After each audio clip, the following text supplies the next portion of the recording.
చూసారు కదా ఫ్రెండ్స్, మనం చేసిన బజ్జీలు ఎంత బాగున్నాయో టేస్టీగా. మర్చిపోకుండా లైక్ చేసి సబ్స్క్రైబ్ చేయండి.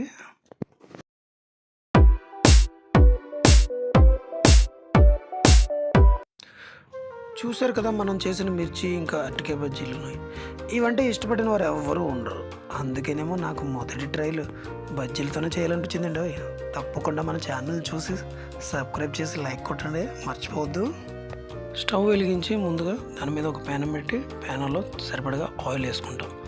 ఒక బౌల్లో కొద్దిగా శనగపిండి తీసుకుని దాంట్లో కొద్దిగా బేకింగ్ సోడా, కొంచెం సరిపడా సాల్టు, తర్వాత కొద్దిగా వాము వేసుకుని కొంచెం వాటర్ వేసుకుని మెత్తగా ఉండలు లేకుండా మిక్స్ కలుపుకోవాలి. దాంట్లో ముందుగా తయారు చేసుకున్న మిరపకాయలని సింగిల్ లేయర్గా వేసి ఫ్రై చేసి తీయాలి. అదే మిర్చిని మళ్ళీ రెండో ఫ్రై కోసం వేసి ఈసారి కొంచెం డీప్ ఫ్రై అవనిచ్చి ఒక ప్లేట్లో తీసుకుని పెట్టుకున్న తర్వాత వాటిని పక్కన పెట్టి మళ్ళీ ఒక అరటికాయ తీసుకుందాం. మార్కెట్ నుంచి తెచ్చిన అరటికాయని అటువైపు ఇటువైపు కట్ చేసి దానిపైన చేదు అనేది లేకుండా ఉండడం కోసం చిలుక కట్ చేసి ఇలా క్రాస్గా కట్ చేసుకోవాలి. ఇలా కట్ చేయడం వల్ల ఏంటంటే కొంచెం బజ్జీలు కొంచెం పెద్దగా ఉంటాయి. సేమ్ ప్రాసెస్ మనం ముందు మిరపకాయ బజ్జీలు ఎలా వేసుకున్నామో అలాగే వీటిని కూడా ఆయిల్లో వేసి ఫ్రై చేసి తీసుకుని పక్కన వేసుకుని చూడండి ఎలా తయారయ్యా.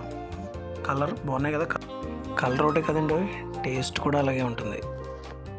ఇప్పుడు ఈ బజ్జీల్లోకి ఉల్లిపాయ మసాలా తయారు చేసుకుందాం. అది ఎలా అంటే కొన్ని పల్లీలు, ఒక ఉల్లిపాయ తీసుకుని ముక్కలు కోసి దాంట్లో కొంచెం సాల్టు, కొంచెం కారం వేసి కొద్దిగా నిమ్మరసం కూడా యాడ్ చేయడం వల్ల కొంచెం టేస్ట్ ఇంకా బాగుంటుంది. నిమ్మరసం యాడ్ చేసి దాన్ని శుభ్రంగా కలిపి బజ్జీలను తీసుకుని మధ్యలో కట్ చేసి అందులో ఆ కట్ చేసిన బజ్జీల్లో ఉల్లి మసాలా పెట్టి పక్కన పెట్టుకుంటాం. ఇప్పుడు బజ్జీలు రెడీ అవుతాయి.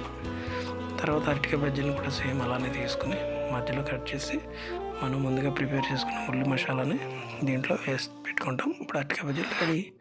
Please like and subscribe. Taste బాగున్నాయి కదా మన బజ్జీలు.